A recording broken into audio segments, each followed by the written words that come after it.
So, or hasn't yet. Yeah, hasn't yet. The name, if you follow the Pacific Northwest, this is a pretty good Magic player. The small breaking out party was in Vancouver when he did top 8, but the highlight of that tournament was Alexander Hayne winning again. So, just always flying underneath the radar is Ruprecht when we come to the Northwest. Doesn't travel a ton for Magic, but he did make the drive down to Portland, and he's off to a beautiful start here, sitting at 5-1 and beginning with the Cloudfin Raptor. Yeah, he's playing cutting-edge Blue Devotion. Okay. Yeah, exemplified by having a card printed in the last 6 months. He has 1 copy of Hall of Triumph, which Very is impressive. Which is more than most mono blue decks have. And it looks like he doesn't have a second land, though, which is less than most have. Rolando Lewis is playing Burn. He will shock a Cloudfin Raptor. And this is not a great matchup for Burn. Blue puts on one heck of a clock. Has, of course, Master of Waves and Thassa. However, Ruprecht is without lands, it looks like. Looks like he may have picked up a second one, though. So he may be okay. And, of course, Mono Blue does play 25 lands. So keeping a one-lander sometimes is A-okay. Yeah, the double Cloudfin Raptor draw with some enablers. Too much to pass up for Aru. The Judge's Familiar will attempt to evolve the Cloudfin Raptor, but that will fail. Though a 1/1 is out there, and actually Judge's Familiar's text is actually relevant in this matchup. Definitely. Yeah, the burn deck, lots and lots of spells, and not always ample mana to be able to pay. The Familiar could make a War Leader's Helix kind of awkward sometimes. See if Lewis is going to fire off another burn spell on a creature if he's going to save those. He says, all right, I'm going to get this out of here. Classic mono, just mono burn control. Yeah. Kill all your stuff and hopefully eventually kill you.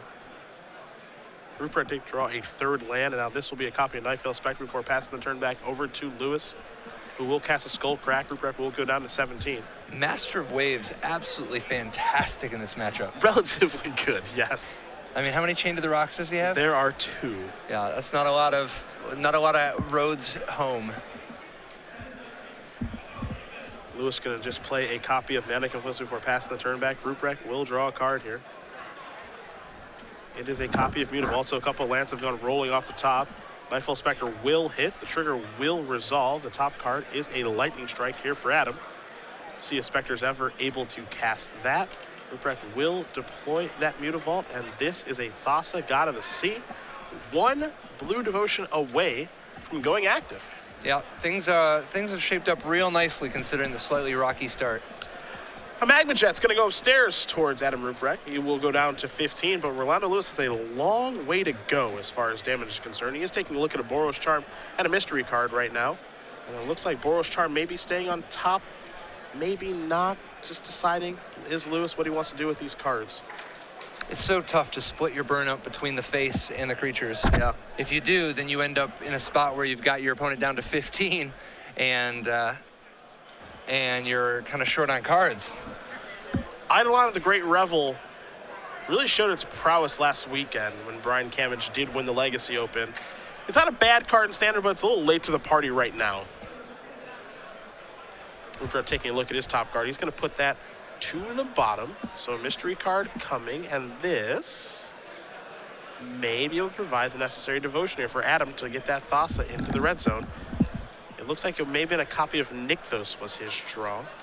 Yeah, it's actually kind of challenging here because Eidolon of the Great Revel is potentially going to do some damage to Rolando as well. This thing could certainly hurt both players.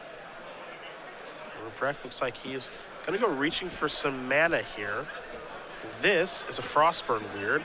Trigger will put Ruprecht down to 13. Adam again does have Nykthos. Here's an attack. Is it crazy to chump here? Is it crazy to chump? I don't think so. I was actually a little surprised that Ruprecht didn't make his Thassa unblockable. I wouldn't even want to give my opponent the option. Yeah. Oh, you're taking 5. Oh, and there's the Mana Confluence, and now Lightning Strike. I love it when a plan comes together. The strike is on, if Ruprecht would like it to be. Will play that Mana Confluence. And we'll simply pass the turn back. Lewis will take a draw. It's a copy of Searing Blood. Unfortunately, no good targets out there. dealing 2 to a creature and 3 to a player when the creature does die. However, Nightfell Spectre with 3 toughness, Thassa with 5, and Frostmourne out there with 4. However, this is a way to kind of induce here, as there is a block and an activation of the Frostmourne Weir. Nightfell Spectre may bite the dust, excuse me, Frostmourne may bite the dust here in combination with the Searing Blood. So something that's important to note, if Lewis Searing Bloods, if Adam responds by activating the Frostburn Weird, the Frostburn Weird would die to state-based effects, and the Searing Blood damage would not carry over. As it is a 2/3 right now, and has 2 damage on it. So that would work. You activate it one more time, it becomes a 3/2. As you mentioned, state-based effects, 2 damage on it, it would just go away. So does Ruprecht see this play is the question. He would have to take 1 to do it, but 1 is better than 3, by my math. It's important to remember, burn doesn't kill creatures, state-based effects kill creatures. Well, it looks like Ruprecht does miss that one. Lightning Strike's going to go upstairs. Looks like he's got a better plan. Yeah, it looks like he just wants to close it out. He's got, you know, if he has the proper devotion, if he can drop any creature next turn, he's threatening, 9 points of attacking damage. Yeah, in combination with the Mutavault. It only takes 1 more devotion to get there. Adam will take not a good the card. sign. Yeah, if he's keeping, there's Nykthos. This is a Judge's Familiar. That is an activation Mutavault. And those creatures are attacking for lethal. Yeah, that's 9. And that is going to do it. Does not have anything to save him. So we're going to go to game 2. Adam Ruprecht does win in game number 1 over Rolando Lewis. Mono Blue Devotion up a game over Red White Burn, which is a very difficult matchup for Red White Burn. I've got Lewis's deck listed in front of me, so I take a look at a Dictate of the Twin Gods, 2 copies of Anger of the Gods, 2 Wear and Tear, 3 Harness by Force, 4 Fire Drinker Satyr, and 3 Toil Trouble. And what you will not find here, Patrick, outside of maybe Anger of the Gods, are cards that are good against Mono Blue Devotion. No, this is not a great setup against Mono Blue Devotion. No. There's not really anything you can do. Well. Oh, we're going to get creative? You can Harness by Force Thus. No. Nope. No. Nope. You can wit. No. Yeah, I don't know. I think he's got Anger of the Gods, and that's about it. Yeah, and Anger of the Gods isn't even that great in this matchup either. It's fine. Yeah. It's fine. But It's nothing, fine. Yeah, nothing special. You've got Ruprecht's deck list in front of you. I know things probably get worse for Rolando in a minute. So Adam's got access to lots and lots of permission if he wants it. He'll probably want at least Dispel. He might want a Null, just because a Null can hit Eidolon of the Great Revel or Chain to the Rocks, which is not a ton, but no, I don't think he's going to change very much either. He might want a couple Dissolves just to 1-for-1. But I think for the most part, because I mean, like, he doesn't super want to keep this Cyclonic Rift or these rapid hybridizations. So I think he's going to try to trim some of that action and just bring in some counter spells, like maybe an Annul, a Dispel, and 2 Dissolves. Or actually, he'd probably prefer the Negates. Probably want 2 Negate, a Dispel, and 2 Dissolves, or even just the 2 Dissolves and 2 Negates. So.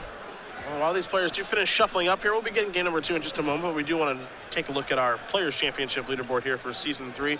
Joe Lissette will not be competing in elimination rounds this weekend like he did in Las Vegas, but he is in the lead with 126 Open Series points. Alec Bertoncini chasing him down with 122. You do see Kent Ketter, Eric Rowe, and Ross Merriam there with 97 apiece, and then the 92 for Ross.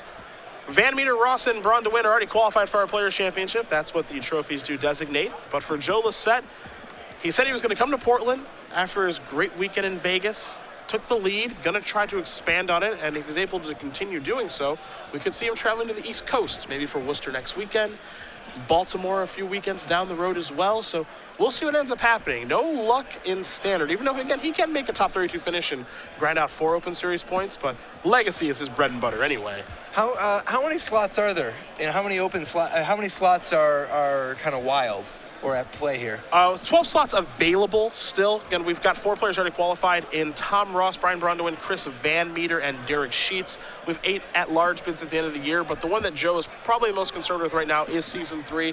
We're right there at the beginning, and he has the ability to really expand his lead and take it down if he's able to put together a couple good weekends here. And then if he does opt to travel during Season 3, we could see even more action. So I like action. I like a Players' Championship near the year. Yeah. That's what I like. I like a big tournament with a whole bunch of money on the line, 16 players doing battle. I can relate. Yeah. You'll see Lewis and Ruprecht take a look. They're both going to keep. Oh, boy. That's a tough place to start. Just a mana confluence. Ruprecht going to fire off with a Judge's Familiar. Is there a second land over there? It looks like there is in the form of a Plains. For Lewis's mana base, he does have 2 Plains, 4 copies of Mana Confluence, 11 Mountains, 1 Temple of Silence, 4 copies of Temple of Triumph. But Judge's Familiar actually looks like it's making things very difficult, as there's a Magma Jet and a Searing Blood that it's basically blanking. There is the Jet. And yeah, the Familiar is going to counter that, so no scrying allowed there for Rolando Lewis. Let's see if Ruprecht has a play in just a moment, as Lewis did take 1 to cast the Jet from the Mana Influence, and the follow-up now is a Tidebinder Mage. Oddly enough, even though Ruprecht is playing against a red deck, Tidebinder Mage is not really at its best against Burn. Pretty mediocre threat. All right, so Searing Blood on the Tiebinder is at least some progress. Yeah, it's a step in the right direction. Yeah, Searing Blood definitely an important card in this matchup. I think it's so dicey to continue to let Adam untap, though. The counter magic is, I mean... You beat me right to it. I was going to say, untapping against a deck that could play Dispel or Negate, yeah, come back to hurt you. The counter magic is real. However, everything is okay for Lewis this go around. Ruprecht will take 3. Let's see what the follow-up is going to be. It's a Nightfall Spectre. That's a deadly one. Ruprecht will pass the turn back over to Lewis. Lewis with a Chandra's Phoenix. Yeah, Nightveil Spectre is so good against red. Just being able to block. Red is pretty good at dealing 2 damage, less good at dealing 3. There's Nylon, the Great Revel. Ruprecht will take a draw here. There's a Thassa hiding out over there. I'm going to start by attacking very, very quickly with the Nightfall Spectre. I like this. I like how aggressive Adam's being here. You know, you don't want to be scared. No. Besides, by putting pressure on Rolando's life total, he's making that Eidolon of the Great Revels a liability. Plus, I mean, obviously, Lewis is stuck with the Mana Confluence in play as one of his primary sources of mana. Punish him. There's a Cloudfin Raptor.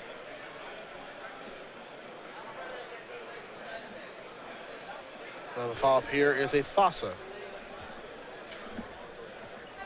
And it looks like Ruprecht, and I'll give Adam some credit here, the way that he is playing his spells, he's playing them very patiently. And now, you know, now the situation is going to come up here where the way that Adam played his card, he played a Cloudfin Raptor very slowly, then he played a Thassa very slowly, and then he evolved his Cloudfin Raptor, and then Rolando said, all right, well, you take 2 from each of those. And I feel like Adam gave him plenty of time for the triggers, and they were missed. And of course, it is Rolando's Eidolon the Great Revel, so it is his responsibility. We saw Rolando check with the judge there and shook his head, knowing that, hey, I did miss these. A significant nerf to Eidolon at the Great Revel's power level. So Lewis does take a draw behind on the board now. Thassa, Cloudfin Raptor, and Nightveil Spectre ready to get after that life total. Lewis does have a Chandra's Phoenix to play. He will take 2 to do so. So Lewis will go down to 13. That one's not all that great in this situation. And now the Eidolon is really going to start actually hurting its owner more than it's hurting the opponent. Ruprecht will do a little scry action here. He's going to keep that card pretty quickly, it looks like. We could just see some creatures get unblockable here in just a moment. Thassa is on, after all. There's not much of a punishment. And I think if you're Ruprecht, you'd rather actually have it so that Eidolon's on the table. But no unblockable just yet, which means that maybe a Master of Waves is on the way. Or something else that is also scary. So Lewis will block the Nightveil Spectre with a Chandra's Phoenix. And it is going to be the Master of Waves. Devotion count is 6. So now 6 2-1 elemental tokens are coming, and for Rolando Lewis, he better have a Chain of the Rocks. No, a 2 in the main deck and no additional ones in the sideboard. So it's your good old 2-outer. Yeah, but I mean, he's at 7. He'd take a couple damage. Like, he needed to chump with the Eidolon there because now he's basically locked out. That does look to be the issue. I guess if he has 2 Chain to the Rocks this turn? Down to 5. No, still dead. Take 1 from Ankles, down to 4, down to, still dead. There's a Mountain. Even a card like Warrior's Helix won't do much work in this situation.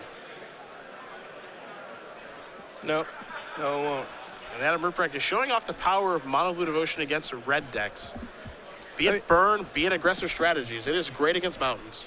Yeah, I mean, basically just Mono Blue Devotion versus, you know, a deck with without blue or black. Or maybe it's more properly without white, and he extends the hand. Adam Ruprecht is going to win this match over Rolando Lewis 2-0. Mono Blue Devotion does take down Red White Burn, and for the Grand Prix Vancouver top 8 competitor, 6-1 now with the Islands. Nice. A couple more to go. Yeah. Making his way through this long standard open is Adam. Yeah, we saw Mono Blue a little bit earlier in the hands of Josh Ravitz, who is still alive in this thing as well. Josh switching from Mono Black to Mono Blue Devotion this weekend. You have to imagine this is a response to all the red decks that have been winning on the Open Series. Yeah, although I don't know why he's afraid. Come on. Just, if you're going to play black, you already figured that much out. Like, you're already on the right track. Yep. Don't get scared.